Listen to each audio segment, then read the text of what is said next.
नस्तगफिरुहु व नु'मिनु बिही व नतवक्कलु अलैहि व नऊज़ु बिल्लाहि मिन शुरूरि अनफुसिना व मिन सय्यिआति अअमालिना मन यहदिहिल्लाहु फला मुदिल्ल लहु व मन युज़लिल फला हादिय लहु व अशहदु अन ला इलाहा इल्लल्लाहु वहदहु ला शरीक लहु व अशहदु अन्ना मुहम्मदन अब्दुहु व रसूलुहु अम्मा बअद।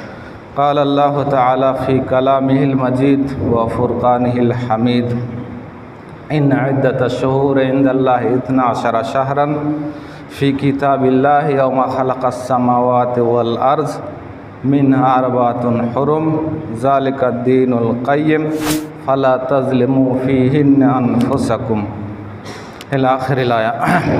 तमाम किस्म की तारीफ़ात अल्लाह वहदहु ला शरीक खालिक़े कायनात मालिक अर्ज़ व समा के लिए हैं और लाखों करोड़ों दुरूद व सलाम नाजिल हो उस हस्ती अक़दस व मुक़द्दस पर जिनका नाम है नाम इसमें गिरामी मोहम्मद अकरम सल्लल्लाहु अलैहि वसल्लम। बिरादरान इस्लाम, असाद मोहतरम असतिज़ाए किराम, हाज़िरीन जुमा और अज़ीज़ तलबा, ये महीना जो चल रहा है अरबी का महीना, ये मुहर्रम का महीना है। इसके बारे में अल्लाह के रसूल ने इसकी फ़ज़ीलत में कुछ हदीसें बयान की हैं। इसमें रोज़े रखने का हुक्म है और इसकी फ़ज़ीलत के बारे में ये है कि शहरुल्लाहिल मुहर्रम कहा गया है, यानी अल्लाह ताला की तरफ इज़ाफ़त करके अल्लाह का महीना कहा गया है। इससे इसके फ़ज़ीलत का पता चलता है। तो इस महीने की फ़ज़ीलत के बारे में अल्लाह के रसूल की ज़िंदगी तक ये था कि उसमें रोज़ा रखना है, इसकी फ़ज़ीलत को एतबार करना है, कदर करना है। लेकिन अल्लाह के रसूल के इंतकाल के तकरीबन 50 साल बाद एक हादसा हुआ जिसकी वजह से ये महीना अलग चीज़ों से जो है मशहूर हुआ। और जब भी कोई मुहर्रम का महीना का नाम लेता है तो सीधे उसका जहन मारका करबला या शहादत हुसैन की तरफ पहुंच जाता है। तो सबसे पहले मैं आपके सामने ये बयान करूंगा कि नबी सल्लल्लाहु अलैहि वसल्लम की ज़िंदगी तक, यानी नबी सल्लल्लाहु अलैहि वसल्लम की ज़िंदगी में दीन मुकम्मल हो चुका है, उस वक़्त तक इस महीने में क्या क्या अमाल किए जाते थे, किस तरह इस महीने को देखा जाता था। फिर बाद में चलकर इस महीने के साथ कुछ ऐसा हादसा चिपक जाता है, लग जाता है, जिससे इसकी सच्चाई और हकीकत अलग ही हो जाती है। और दोनों पे मैं मुख्तसरन बात करूँगा। पहले ये कि अल्लाह ताला ने इस महीने की फ़ज़ीलत में फ़रमाया, ये कहा कि इन्न इद्दतश-शुहूरि इंदल्लाहि इत्ना अशरा शहरन, महीनों की तादाद अल्लाह ताला के नज़दीक 12 महीने हैं। यानी 12 महीने जो अब चल रहे हैं, यानी यही अल्लाह ताला के नज़दीक मकबूल है। 13 महीने 19 महीने ऐसा नहीं है। कुछ कौमों के नज़दीक 19 महीने भी हुआ करते थे और शायद कि आज भी कहीं ना कहीं है। इसी तरह उससे ज़्यादा या कम भी हुआ करते थे, लेकिन अल्लाह ताला ने 12 महीने को ही पसंद किया है। और उनमें से फ़ी किताबिल्लाह, यानी अल्लाह ताला ने जब मखलूक़ात को पैदा किया तो 12 महीना लिखा, 12 महीना पैदा किया, लिखा। और मिन्हा अर्बअतुन हुरुम, उनमें से 4 महीने हुरुम यानी हराम महीने हैं, जिसमें शिकार करना और एक दूसरे पे हमला करना और मुख्तलिफ़ चीज़ें हराम अल्लाह ताला ने करार दिए हैं। उन महीनों का एहतराम करना है। उनमें से एक है मुहर्रम। ज़ालिकद्दीनुल क़य्यिम फ़ला तज़लिमू फ़ीहिन्ना अनफ़ुसकुम, इस महीने में अपने नफ्स पर जुल्म ना करो, यानी एक कबीला दूसरे पे हमला ना करे, एक कौम दूसरी कौम पे हमला ना करे। इस तरह जो है हमला या जो है किसी पे जुल्म करना, ये तो 12 महीने हराम है। लेकिन ख़ास करके इस महीने में ये 4 महीने जो हराम के हैं उसमें ज़्यादा शिद्दत के साथ हराम किया गया है। अल्लाह के रसूल ने इस महीने के बारे में ये फ़रमाया कि इन्नज़ ज़माना क़द इस्तदारा कहयतिही यौम ख़लक़स समावाति वल अर्ज़, बेशक ज़माना घूम करके उसी हालत पे आ चुका है जिस हालत पे अल्लाह ताला ने आसमान और ज़मीन को पैदा किया है। यानी कुफ़ार मक्का या और दूसरी कौमें महीने को बढ़ाते थे, कम करते थे, घटाते थे, जिससे मुहर्रम का महीना हट जाता था, रजब का महीना हट जाता था। लेकिन जिस वक़्त अल्लाह ताला ने हज्जतुल वदा का मौका दिया नबी सल्लल्लाहु अलैहि वसल्लम को, उस वक़्त सारे जो घटा और बढ़ा हुआ महीने थे वो सब ख़त्म होके अपनी असली हालत पे आ चुका था मुहर्रम का महीना। तो इसीलिए नबी सल्लल्लाहु अलैहि वसल्लम ने कहा कि ज़माना घूम करके असली हालत पे आ चुका है और अल्लाह ताला ने 4 महीना हराम किया है। सलासुल मुतवालियात 3 महीना पैदर पे है, वो है ज़ुल्क़ादा, ज़ुल्हिज्जा और मुहर्रम, और 1 महीना बीच में है रजब।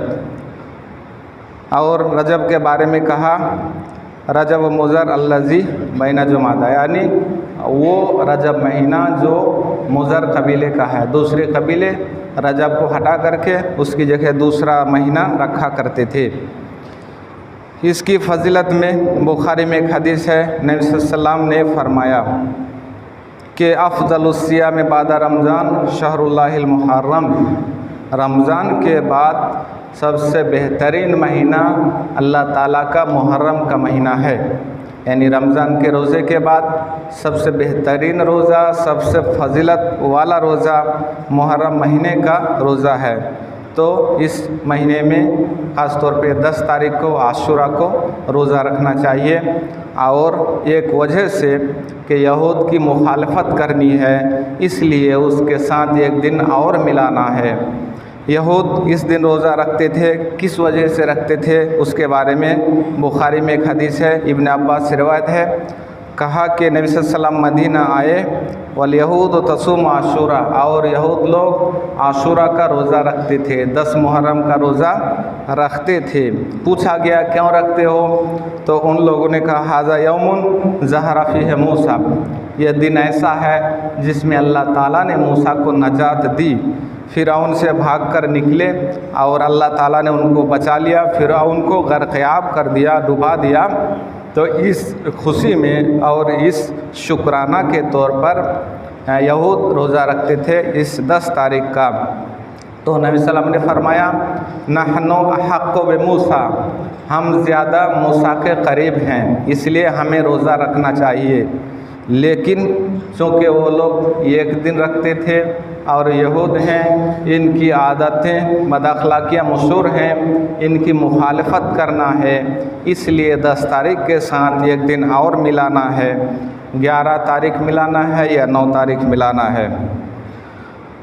तो ये है फ़जीलत जो नबी सल्लल्लाहु अलैहि वसल्लम की ज़िंदगी में सहाबा किराम करते थे, रोज़े रखते थे और इस महीने का एहतराम करते थे।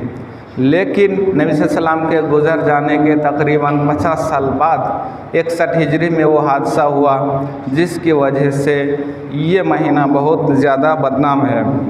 और वो क्या है, हुसैन रज़ी अल्लाह अन्हु की शहादत का वाक़या मारका करबला।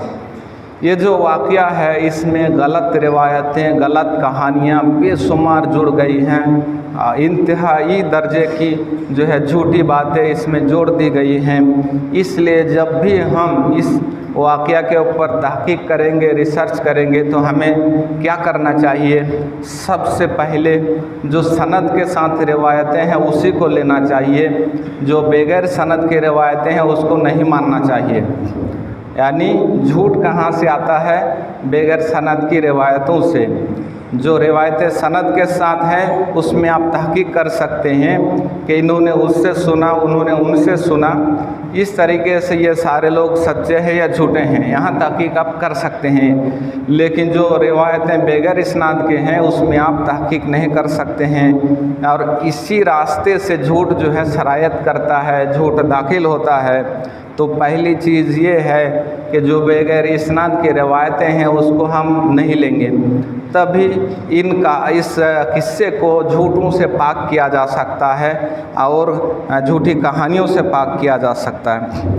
दूसरा काम ये है कि रिवायत में बहुत ज़्यादा तज़ाद है, एक रिवायत इधर है, एक रिवायत उसके बरखिलाफ़ है, उस वक़्त हमें क्या करना चाहिए? जो सही तरीन रिवायत है उसको लेना चाहिए और जो ज़ईफ़ रिवायत है उसको छोड़ देना चाहिए।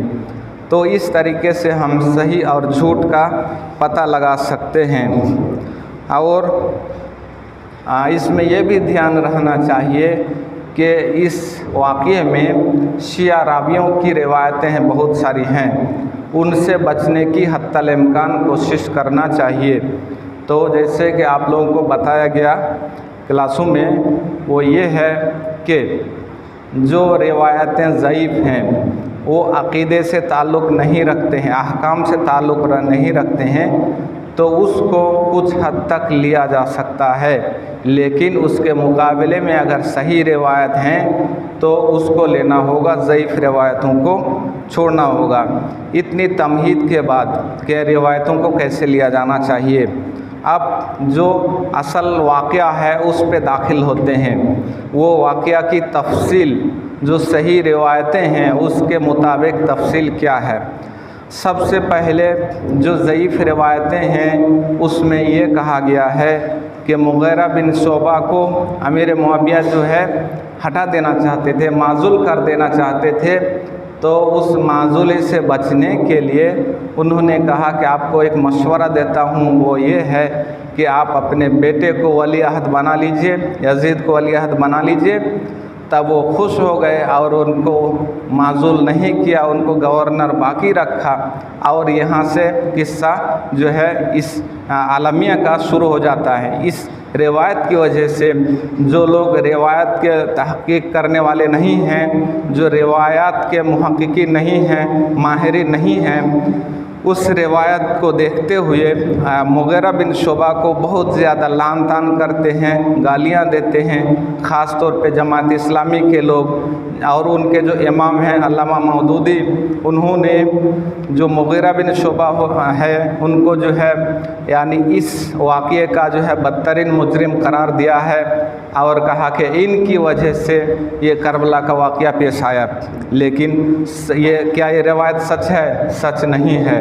सच रिवायत ये है कि मुग़ीरा बिन शुअबा उस वक़्त ज़िंदा थे ही नहीं।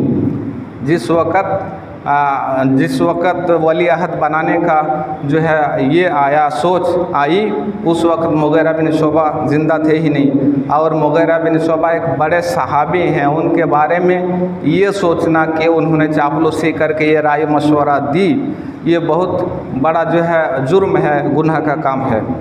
तो सच्चाई ये है कि मुग़ीरा बिन शुअबा ज़िंदा थे नहीं, उसके बाद ये वाक़या पेश आया है। उसके बाद बात ये आती है कि अमीर मुआविया रज़ियल्लाहु अन्हु जो कि सहाबी हैं, उन्होंने अपने बेटे को वली अहद बनाया क्यों, जबकि और भी लोग थे। उसका जवाब ये दिया जाता है कि उस वक़्त लोग जो है फ़िरके में बटे हुए थे।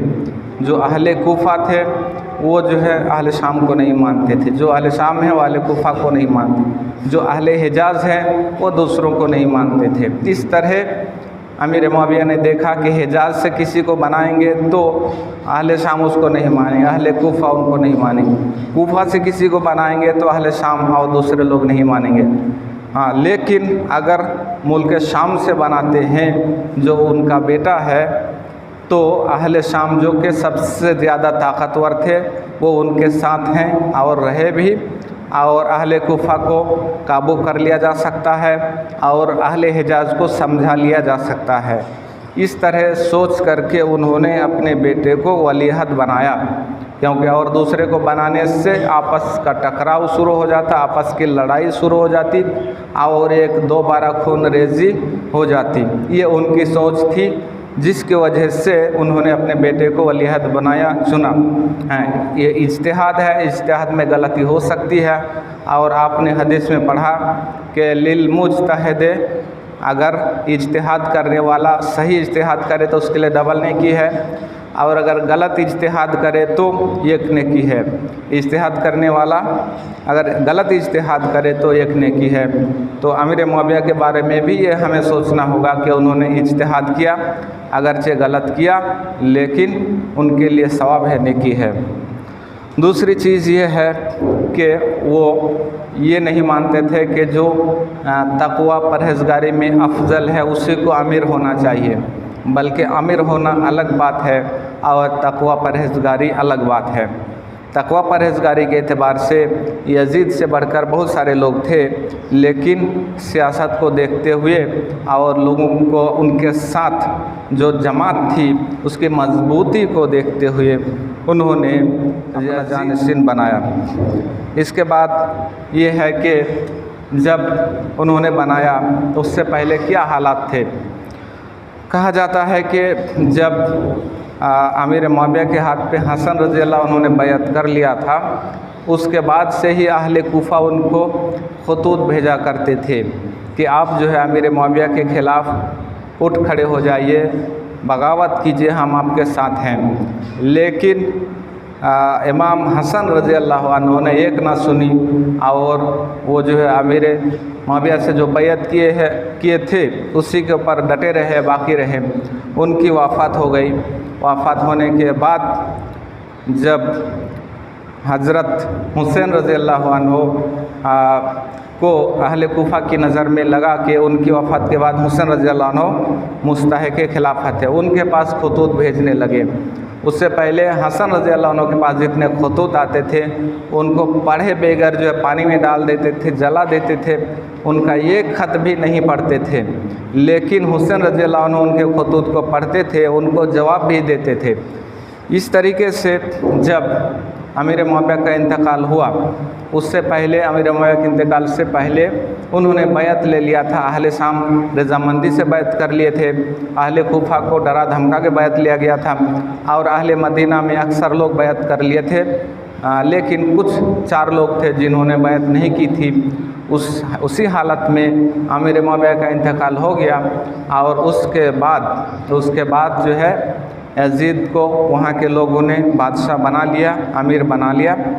और अमीर बनते ही उन्होंने सबसे पहले लिख भेजा कि मदीने में जो लोग बैअत नहीं किए हैं उन लोगों से ज़बरदस्ती बैअत ली जाए। तो वहाँ के गवर्नर ने सबको बुलाया और जो है बैअत के बारे में बात की। उन्होंने जो है इनकार कर दिया, बैअत नहीं की।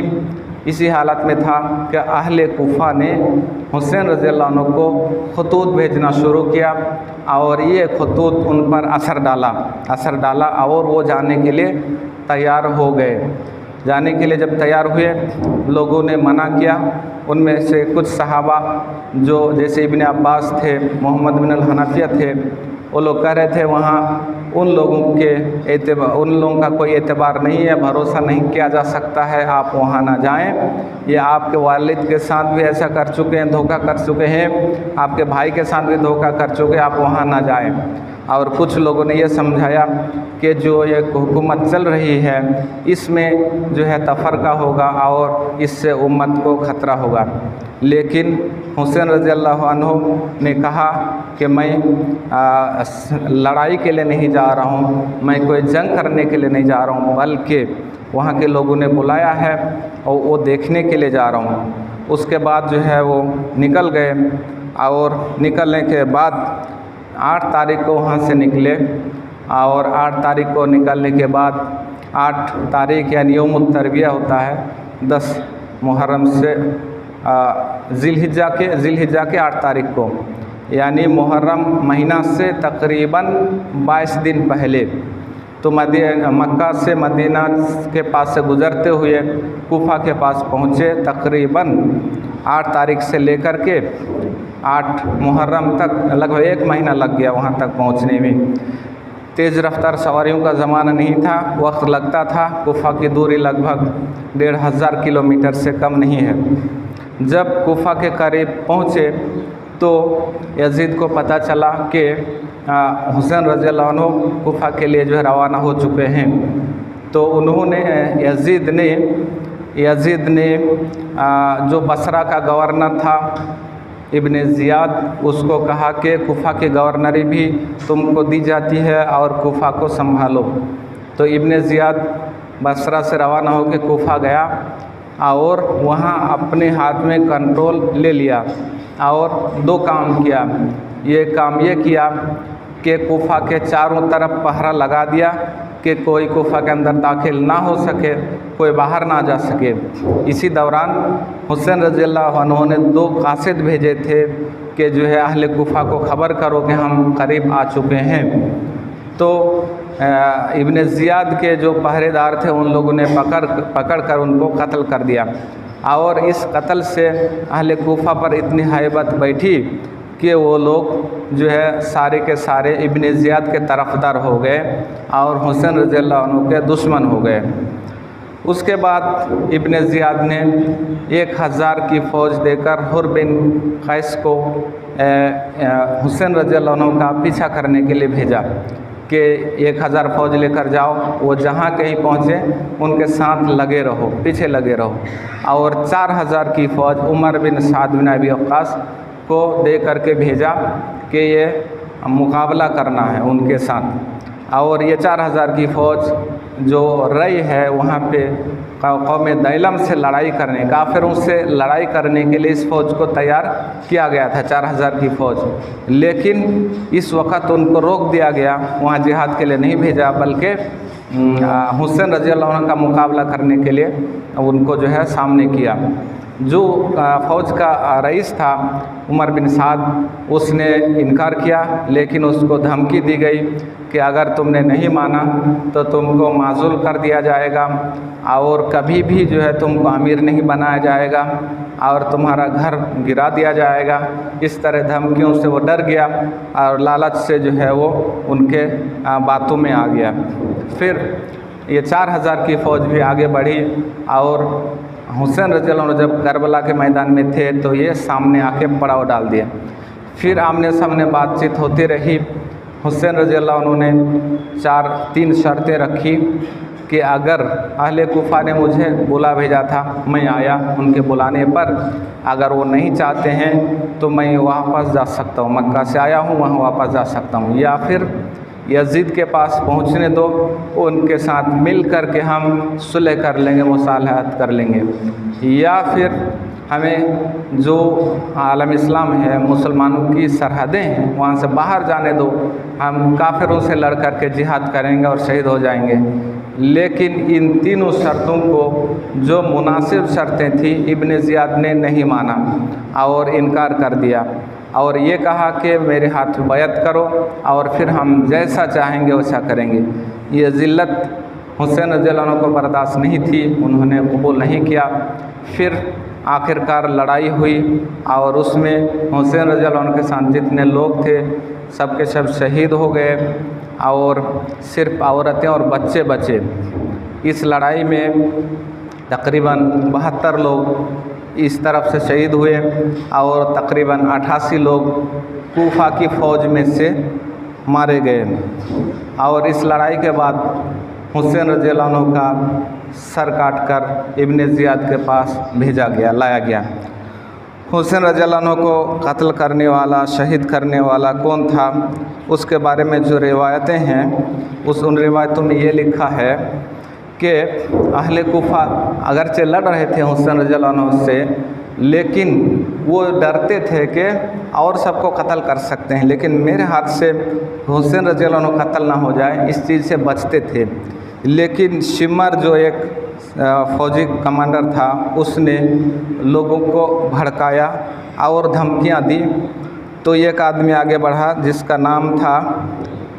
नाम था शरीक अन-नख़ी, ज़ुरआ बिन शरीक अन-नख़ी। उसने तलवार से मारा। और फिर एक आदमी और बढ़ा, सिनान बिन अनस अन-नख़ी, उसने आगे बढ़कर हुसैन रज़ियल्लाहु अन्हु का सर जो है काट दिया, अलग कर लिया। तो ये जो दोनों नाम में नख़ई है, जिसने हथियार से हज़रत हुसैन का कत्ल किया, दोनों नाम में नख़ई है। और नख़ई कबीला क्या है, कूफा में बसते थे और ये लोग उन कबीलों में से हैं जो मुर्तद हो गए थे, अबू बकर के ज़माने में मुर्तद हो गए थे। फिर यही कबीले उस्मान रज़ियल्लाहु अन्हु की शहादत में भी शरीक हुए।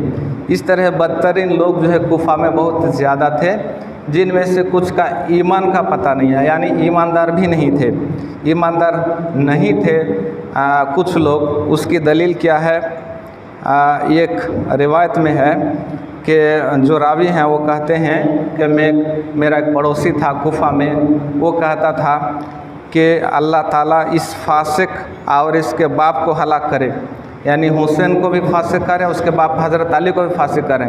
तो अहले सुन्नत का अक़ीदा ये है कि जो सहाबा को फासिक कहे वो मुसलमान इस्लाम से खारिज हो जाता है तकरीबन। तो इस तरह के अक़ीदे वाले थे ये लोग। दुनियावी लालच में कभी इधर कभी उधर, और जिनका ईमान मजबूत ना हो किसी तरफ भी जा सकता है, इस तरीके से उन लोगों ने हुसैन रज़ियल्लाहु अन्हु का कत्ल किया, शहादत हुई, और ये बहुत बड़ा जुर्म है। अहले सुन्नत का एतिक़ाद है कि हुसैन रज़ियल्लाहु अन्हु शहीद हुए हैं। जिन लोगों ने कत्ल किया है उन्होंने बहुत ख़तरनाक जुर्म किया है और ये जहन्नम के काबिल हैं। इब्ने तैमिया के अक़वाल ले लीजिए, इब्ने हजर के अक़वाल ले लीजिए, किसी के भी अक़वाल ले लीजिए, किसी ने भी उनको अच्छा नहीं कहा, सब ने जो उन पर लानतें की हैं। तो ये वाक़यात हैं और बहुत कुछ जो वक्त ना होने की वजह से बहुत कुछ छोड़ना पड़ रहा है। तो इतनी सी तफसील के साथ मैं जो है पहला खुतबा ख़त्म करता हूँ। बारकल्लाहु लना व लकुम फ़िल क़ुरआनिल अज़ीम व नफ़अना व इय्याकुम बिमा फ़ीहि मिनल आयाति व ज़िक्रिल हकीम। इन्नहु तआला जव्वादुन करीम व मालिकुम बर्रुर रऊफ़ुर रहीम।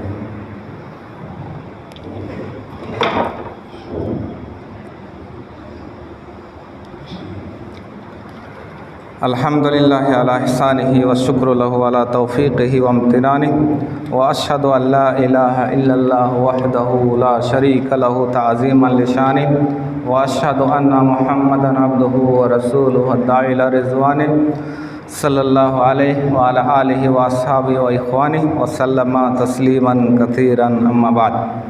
तो बिरादरान इस्लाम, मैंने वक्त कम होने की वजह से बहुत ज़रूरी बातें जो करना था वो नहीं कर पा रहा हूँ। यज़ीद के बारे में जो शिया लोग उनको गालियाँ देते हैं, लान तान करते हैं, क्या सच में वो मुजरिम है, यानी शहादत हुसैन का ज़िम्मेदार है या नहीं है? ज़िम्मेदार कोई है और उसको बेला वजह लान तान किया जाता है। तो तहक़ीक़ करने से सच्चाई ये ज़ाहिर होती है कि यज़ीद जो है उसका ज़िम्मेदार नहीं है। अलबत्ता वो कत्ल करने का हुक्म नहीं दिया था, बल्कि कुफा को संभालने का हुक्म दिया था। लेकिन इब्ने ज़ियाद ने और उसके यानी मुसाहिबों ने, साथियों ने ये सब किया, जिनके नाम मुख्तसरन ये बयान किए जाते हैं। पहला मुजरिम है अहले कुफा, जिन लोगों ने बुलाया और हुसैन रज़ियल्लाहु अन्हु की हिफाजत नहीं की, बल्कि उल्टे उसके खिलाफ जो लड़ाई की। दूसरा है इब्ने ज़ियाद, जो कुफा का गवर्नर था, उसको हुसैन रज़ियल्लाहु अन्हु ने 3 शर्तें रखी जो कि मान लेना चाहिए था, लेकिन उसने नहीं माना। तीसरा है उमर बिन साद बिन अबी वक्कास, जो एक बड़े सहाबी का बेटा है, साद बिन अबी वक्कास का। उसने दुनियावी लालच की वजह से इस फौज की क़ियादत संभाली और हज़रत हुसैन को शहीद किया। और एक चौथा है शिमर ज़िल जौसन, ये जो है शरीर आदमी था, इसने सभी को गलत मशवरे दिए और यहाँ तक के हज़रत हुसैन को शहीद कर दिया गया। उसके अलावा ये देखना है कि हज़रत हुसैन रज़ियल्लाहु अन्हु का निकलना क्या उसका नतीजा क्या है, यानी उसके बारे में अहले सुन्नत वल अक़ीदा का क्या कहना है। इसमें इब्ने तैमिया एक हदीस है, हदीस मुस्लिम सही मुस्लिम में है कि मन अरादा युफ़र्रिक़ अम्र हाज़िहिल उम्मा व हिय जमीउन फ़ज़रिबूहु बिस्सैफ़ काइनन मन कान, कि जो इस उम्मत को में तफ़रक़ा डालना चाहे तो उसको जो है तलवार से मार दो, कत्ल कर दो, चाहे कोई भी हो। इससे जो बातिल अक़ीदे वाले हैं, कर्रामियाँ हैं, नासिबी हैं, ये लोग कहते हैं कि इस हदीस के मुताबिक हज़रत हुसैन को कत्ल किया गया, शहीद किया गया। लेकिन उसका जवाब ये है कि ये हदीस उन पर फिट नहीं बैठती है। हज़रत हुसैन का मामला अलग है और ये हदीस का मामला अलग है। इसीलिए इब्ने तैमिया ने क्या कहा, वह अहादीस नबी सल्लल्लाहु अलैहि वसल्लम यामुरु फ़ीहा बिक़ितालिल मुफ़ारिक़ लिल जमाअ लम ततनावलहु, कि जिस हदीस में कहा गया है कि जमात अलग करने वाले को कत्ल कर दो, वो हुसैन पर फिट नहीं बैठता है। फ़इन्नहु लम युफ़र्रिक़िल जमाअह, उन्होंने जमात को नहीं तोड़ा हुसैन। वलम युक़्तल इल्ला हुवा तालिबुन लिर्रुजू इला बलदिही औ इला सग़र औ इला यज़ीद, और वो इस हाल में शहीद किए गए जब वो मुसालहत करना चाहते थे, उस शहर में वापस जाना चाहते थे जहाँ से आए, या यज़ीद के पास जाना चाहते थे, या जो है सरहद पे जाना चाहते थे, जैसे कि हमने बताया। तो इन हालात में उनको कत्ल कर देना ये जुल्म है, और उनकी शहादत है। और वो इंशाअल्लाह जैसे हदीस में है कि सैयदुस शबाब अहलिल जन्नत, जन्नत के नौजवानों के सरदार होंगे, तो बिल्कुल दुरुस्त है और सही है। तो कम वक्त में इतना ही बयान किया जा सका। अल्लाह ताला से दुआ है कि हमें सही समझने और सही बात पे अमल करने की तौफीक अता फ़रमाए। इन्नल्लाह व मलाइकतहु यस्सल्लूना अलन नबी या अय्युहल्लज़ीना आमनू सल्लु अलैहि व सल्लिमू तस्लीमा। अल्लाहुम्मा सल्लि अला मुहम्मद व अला आलि मुहम्मद कमा सल्लैता अला इब्राहीम व अला आलि इब्राहीम इन्नका हमीदुम मजीद। अल्लाहुम्मा बारिक अला मुहम्मद व अला आलि मुहम्मद कमा बारकता अला इब्राहीम व अला आलि इब्राहीम इन्नका हमीदुम मजीद। अल्लाहुम्मा अर्ज़क़निल खुलफ़ाए राशिदीन अल अइम्मतुल महदीयीन अबी बकर व उमर उस्मान व अली व अन साइरिस सहाबत अजमाइन व मन तबिअहुम बि इहसानिन इला यौमिद्दीन। इबादल्लाह इन्नल्लाह यअमुरु बिल अद्लि वल इहसान व ईताइ ज़िल क़ुरबा व यनहा अनिल फ़हशाइ वल मुनकर वल बग़ी यइज़ुकुम लअल्लकुम तज़क्करून। उज़्कुरुल्लाह यज़्कुरुकुम वदऊहु यस्तजिब लकुम व लज़िक्रुल्लाहि अकबर वल्लाहु यअलमु मा तस्नऊन।